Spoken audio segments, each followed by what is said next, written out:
Estructuras cristalinas.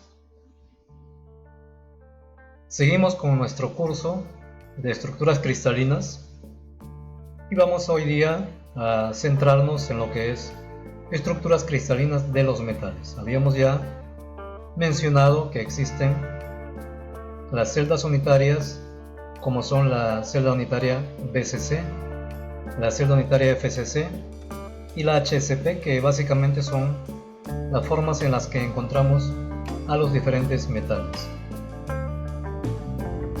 Un repaso breve: la estructura cúbica centrada en el cuerpo es aquella que tiene un átomo central en su celda unitaria.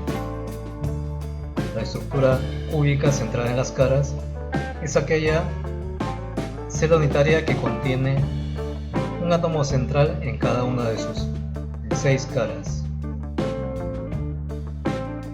Y la estructura hexagonal compacta es aquella que contiene un átomo en cada vértice, esto es, en el plano superior y en el plano inferior, que tiene forma hexagonal, y también en este hexágono va a contener en su centro a un átomo, y a su vez en el plano inferior también tendrá un átomo central. Adicionalmente tendrá esta estructura hexagonal 3 átomos en la estructura de la celda unitaria en su parte central.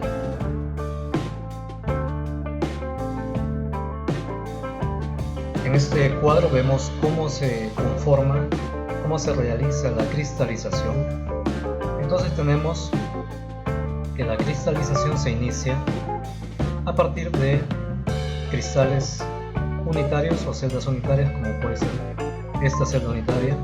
Tenemos por aquí 2 celdas unitarias y de esta manera va a empezar con el proceso de nucleación. A esta primera etapa se le conoce como la nucleación y van a ir estas celdas unitarias conformándose en estructuras un tanto más complejas, como las que vemos en la segunda imagen. Una vez que se están ya definiendo esos grupos, estos policristales van a tender a unirse unos a otros, pero estableciendo fronteras. Cuando ya tenemos fronteras establecidas, decimos que a estos conglomerados se les llama o denomina los conocidos granos. Los granos tienen sus respectivas fronteras o límites de grano. De esta forma se produce entonces la cristalización. En este otro cuadro vemos lo que son las fases y microconstituyentes de los aceros. Los aceros contienen en su estructura interna atómica diferentes fases, dependiendo del porcentaje de carbono en su interior, y también dependiendo de la temperatura encontraremos, por ejemplo, fases o microconstituyentes como pueden ser la ferrita o hierro alfa, la ferrita delta o hierro delta, la austenita, la cementita. También podemos encontrar grafito, perlita, martensita, y también podemos encontrar vainilla. Dependiendo, como ya dijimos, de la composición del carbono y de la temperatura, la encontraremos a estas fases en sus diferentes formas y también en sus diferentes estructuras cristalinas, como pueden ser la estructura BCC, FCC, una hexagonal, una ortorrómbica, una estructura BCT en el caso de la martensita. Cada una de estas fases o microconstituyentes también tendrá sus propias características de forma, de equilibrio, y eso lo veremos en los cuadros siguientes. Ahí tenemos un diagrama de fases de un acero al carbono. Este acero al carbono tiene un porcentaje de carbono en su interior, y según este porcentaje de carbono es que podemos ubicar a los diferentes constituyentes que ya hemos mencionado, que los tenemos todavía en esta columna del lado derecho. Entonces vamos a ubicar a estos constituyentes según la temperatura y según el porcentaje de carbono. Cabe mencionar que esta línea horizontal nos representa al porcentaje en peso de carbono en el acero. Tenemos valores que van desde 0 hasta un valor de 6,67% de porcentaje en peso de carbono. Y tenemos que la línea vertical representa a las temperaturas en grados centígrados en las que podamos tener al acero. Tenemos por ejemplo que el hierro alfa o ferrita, para encontrarlo en su forma pura, sin combinar con otros constituyentes, lo encontramos por ejemplo desde los 0 grados centígrados hasta los 912 grados centígrados en la línea vertical, y en la línea horizontal lo encontramos a un máximo de 0,022% de carbono, muy aproximado al 0, ¿verdad?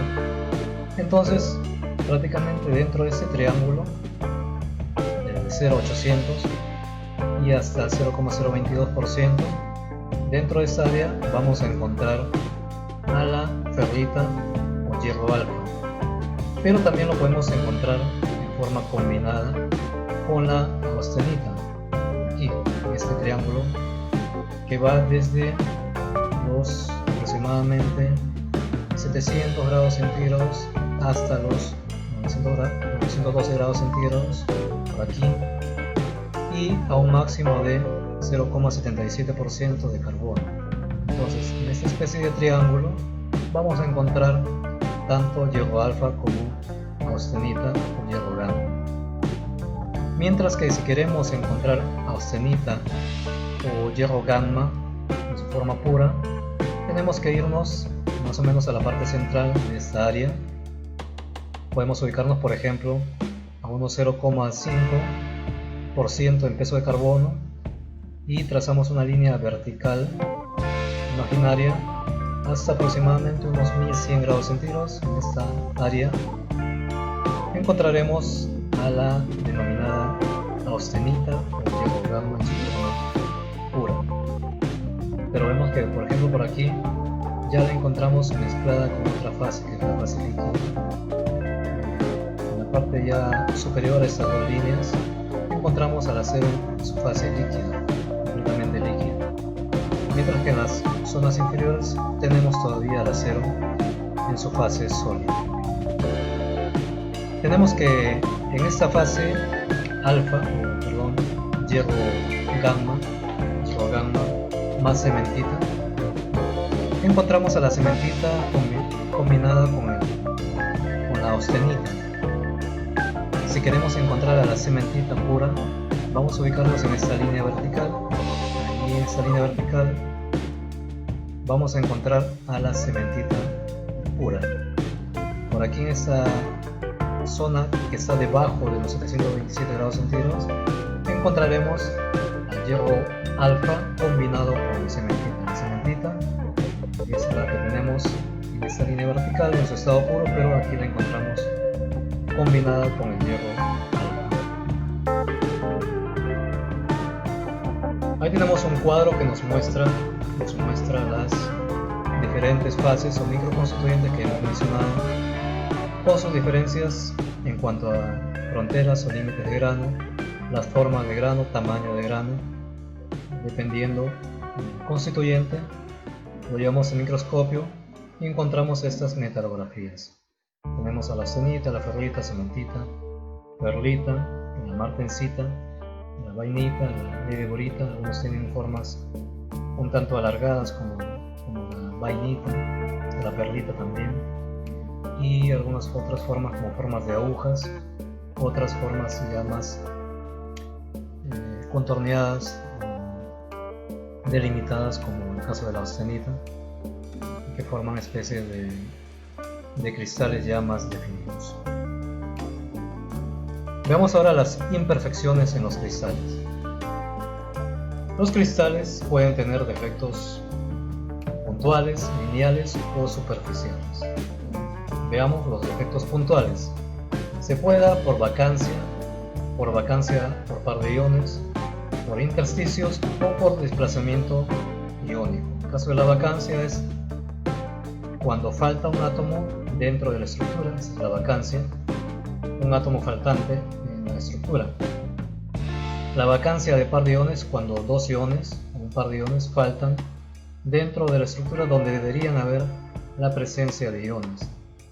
Los intersticios son cuando hay una distorsión de la pared, de la red producida por la presencia de un átomo adicional en la estructura. Entonces vemos que aquí, donde deberían haber en esta línea 5 átomos, existen 6 átomos, mientras que en las demás líneas horizontales existen solamente 5, 4, 5, 4 en esa secuencia, y no debería haber un átomo adicional como está en el caso de este intersticio.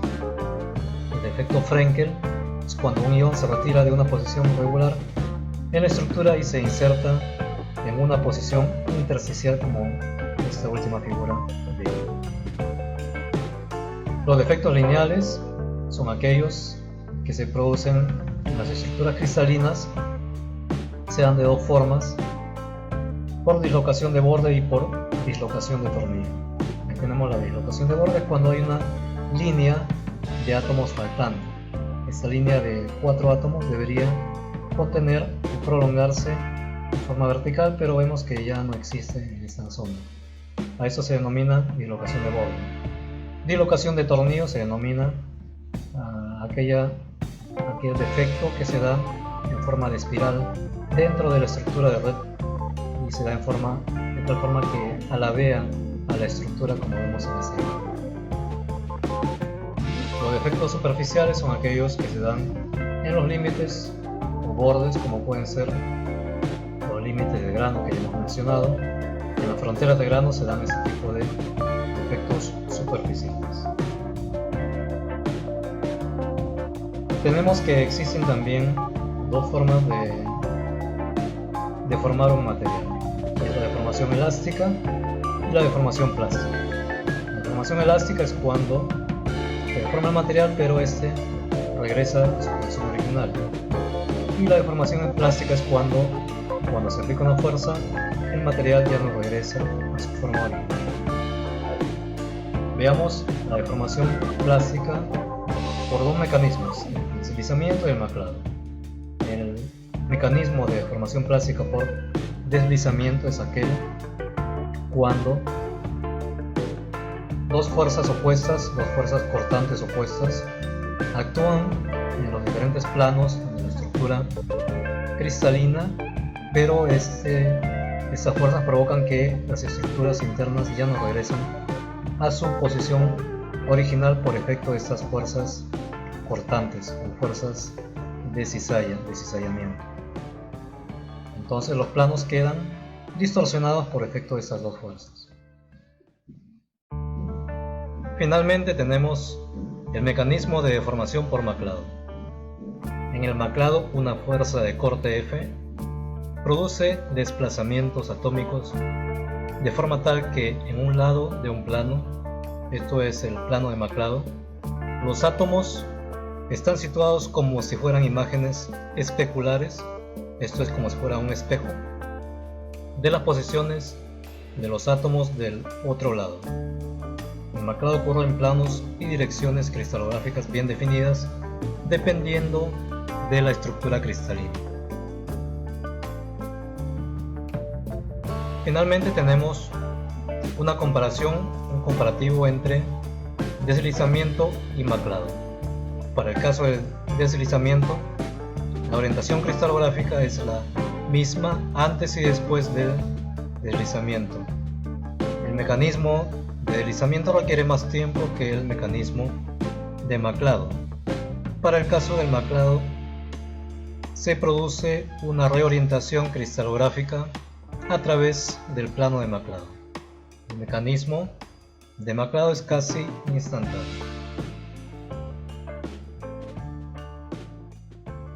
Y con ello hemos terminado nuestro curso de estructuras cristalinas.